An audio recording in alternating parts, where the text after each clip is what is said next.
జిల్లా పరిషత్ ఉన్నత పాఠశాల అలాగే మోడల్ ప్రైమరీ పాఠశాల సంబంధించిన విద్యార్థులందరూ కూడా ఇప్పుడు ఫీల్డ్ ట్రిప్ కి రావడం జరిగింది. ఈ మంతలో ఉన్నటువంటి పాఠం పంటలో యాజమాన్య పద్ధతులు అనేటువంటి లెసన్ ఉంది. ఆ లెసన్ లో పంటలు ఎలా పండిస్తారనే దాని గురించి పిల్లలందరినీ కూడా మన ప్రధానోపాధ్యాయులు అలాగే 2 ప్రధానోపాధ్యాయులు సహకారంతో మనం అందరం కూడా పిల్లల్ని ఇక్కడికి టూర్ తీసుకురావడం జరిగింది. మరి పంటలనే గమనిస్తే అసలు పంట అంటే ఏంటి? ఒకే రకమైనటువంటి మొక్కల్ని గుంపుగా పెంచడాన్ని పంట అని అంటారు. చూడండి, ఇవన్నీ కూడా ఒకటే రకం. అర్థమైందా? ప్యాడీ, ఇది వరి. ప్యాడీ అంటే వరి పంట. ఒకే రకమైన మొక్కల్ని గుంపుగా పెంచుతున్నాం. ఈ గుంపుగా పెంచడాన్నే క్రాప్. ఓకే, ఈ పంటలో 2 రకాలు crops are 2 types. Number one జాతి చూడండి. ఏ పంట? ఖరీఫ్ పంట. రెండోది రబీ పంట. ఖరీఫ్ పంటని ఎప్పుడు పండిస్తారు? June to September. June, July, August, September 4 months పండించేటువంటి పంటలని మనం ఖరీఫ్ పంటలు అని అంటాం. ఈ ఖరీఫ్ అనగానే మనకి అరబిక్ భాషలో వర్షాకాలం అని అర్థం. వర్షాకాలంలో పండించేటువంటి పంటలు. ఇక్కడ ఎగ్జాంపుల్ మనం ఏం చెప్పుకుంటాం? రైనీ సీజన్ లో పండించేటువంటి పంటలు ఇవి, రైనీ క్రాప్స్. అందులో ప్యాడీ ప్యాడీ మనం చెప్పుకున్న ఎగ్జాంపుల్. తర్వాత ఇంకోటి గ్రౌండ్ నట్, తర్వాత కాటన్, తర్వాత పీ రబీలోకి వస్తుంది. తర్వాత ఈ పంటలు మనం పండిస్తాం.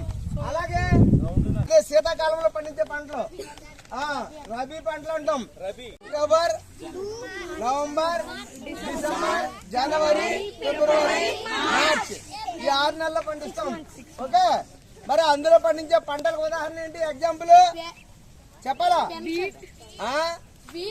వీట్ అంటే గోధుమలు. పీ అంటే మనం బఠానీ.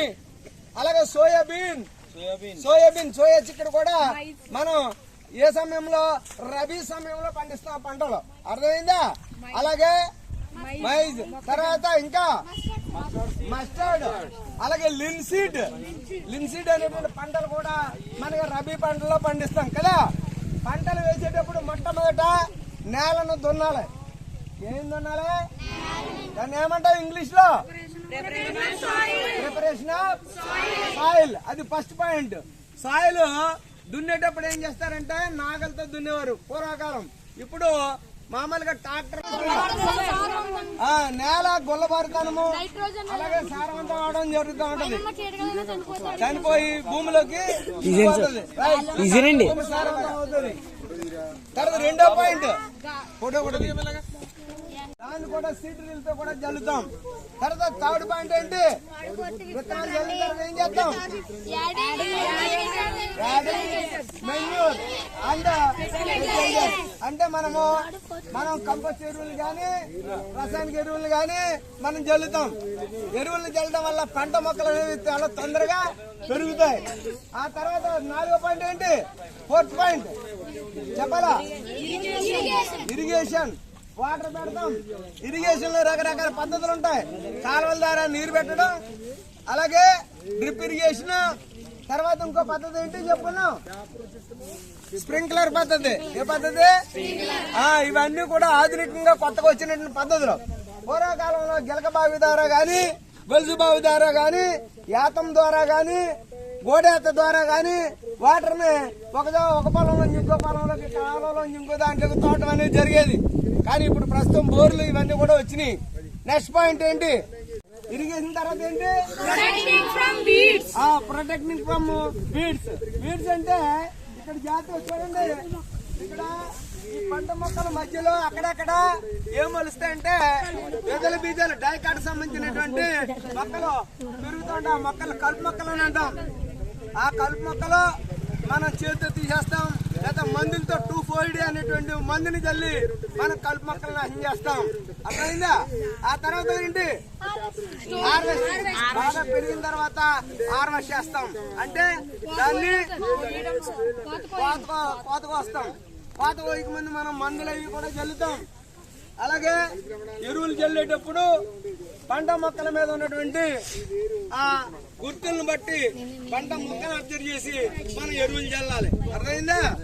నత్రజని, భాస్వరం, అలాగే పొటాషియం అనేటువంటి ఎరువులను చల్లి మనం మొక్కలు బాగా అభివృద్ధి చెందే విధంగా చేస్తాం. అలాగే నత్రజని పోతాయి, అలాగే భాస్వరం తక్కువైతే తెల్ల మొక్కలు వచ్చేస్తాయి. అర్థమైందా?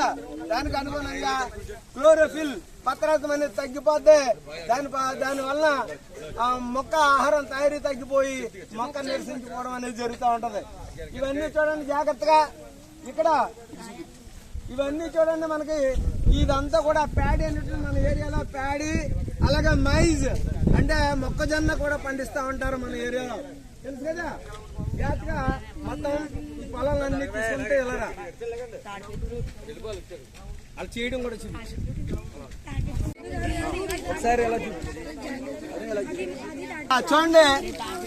చూడండి ఇక్కడ మనం భూమిని దున్ని విత్తనాలు వేసాం. విత్తనాలు వేసిన తర్వాత ఇలా వస్తుంది. అర్థమైందా?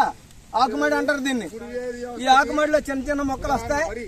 అప్పుడు కొంచెం మొలిసిన తర్వాత దీన్ని మనం తీసి వేరేగా నాటుతారు. ఈ మొక్కలు నాటుతారు. ఈ మొక్కలు జాగ్రత్తగా అబ్జర్వ్ చేయండి. ఇవి మోనోకాట్, ఏకదళ బీజాలు. మోనోకాట్ అని ఎలా చెప్పగలం? వేరు వ్యవస్థ గమనిస్తే పీచి వేరు వ్యవస్థ, ఫైబ్రస్ రూట్. ఏంటిది? ఫైబ్రస్ రూట్ అనేది ఉంటది. ఆకులు గమనిస్తే చూడండి, ఇవి ఈనులు అనేవి ఒకటే మధ్య ఈయన మాత్రం అంటే సమాంతర ఈయన లేపనం. ఏంటిది? ప్యారలల్ వెనేషన్ అనేది ఉంటది. రెటిక్యులర్ వెనేషన్ అనేది ద్విదళ బీజాల్లో ఉంటది. ఇది ప్యారలల్ వెనేషన్ ఉంటది ఇందులో ఏకదళ బీజాల్లో. జాగ్రత్త గమనించండి. ఓకే, ఏకదళ బీజాల్లో వేరేమో ఏ రూట్ ఉంటది? రూట్. ఏంటిది? పీచు వేరు వ్యవస్థ అని అంటాం. ఫైబ్రస్ రూట్ అనేది ఉంటది. అలాగే మొక్కల పత్రాల్లో గమనిస్తే సమాంతరీయ లేపనం. ఏంటిది? సమాంతరీయ లేపనం అనేది కనిపిస్తుంది. ఓకేనా? చూడండి, అక్కడ రైతులు వేస్తా ఉన్నారు. చూడండి, జాగ్రత్తగా అబ్జర్వ్ చేయండి. జాగ్రత్తగా చూడండి. ఆ ఆకుని లాగి దూరంగా వేస్తున్నారు. అప్పుడు ఏమవుతుందంటే 2-3 రోజులకి ఒక నెల లోపల ఎక్కువ వాటి యొక్క సంఖ్యను పెంచుకుంటుంది అనమాట. పక్కన మొక్కలు ఎక్కువ సంఖ్యలో వస్తాయి. ఓకేనా? ఆఫ్ చేసి తర్వాత నెక్స్ట్